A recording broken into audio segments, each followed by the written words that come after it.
বিচারকদের দায়ের করা একটি, আমরা তো আসামি হিসেবে মামলা মিথ্যাই বলবো। মিথ্যা মামলায় যার বাদী হয়েছিল পেশকার,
বিচারকদের দায়ের করা একটি, আমরা তো আসামি হিসেবে মামলা মিথ্যাই বলবো।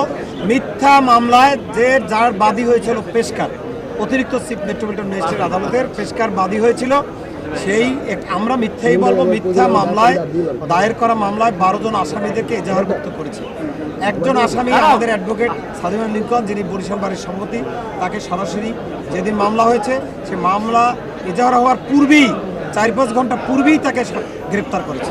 সেই মামলায় আজকে লিঙ্কনের জামিন শুনানি ছিল। আমরা ওই এজাহারভুক্ত আরও 11 জন স্বেচ্ছায় বিজ্ঞ আদালতে হাজির হয়েছি। বিজ্ঞ আদালত আমাদের জামিন শুনানি শুনে হাজতি আসামি লিঙ্কনকে জামিন মঞ্জুর করেছেন এবং স্বেচ্ছায় হাজির আসামিদের মধ্যে 10 জনকে জামিন মঞ্জুর করেছেন। একজন আসামি মিজানুর রহমান রাজুকে সে হাজতে প্রেরণ করেছেন, তার জামিন নামঞ্জুর করেছে। আমরা তার বিরুদ্ধে পরবর্তী আইনি পদক্ষেপ নেব। আমরা ন্যায় বিচারের যেহেতু চাই এবং ন্যায় বিচার মানুষ চায়, আমরা ন্যায় বিচারের পরিপন্থী আমরা কোনো কিছুই করতে চাই না। আমরা আদালতের আদেশে সন্তুষ্ট।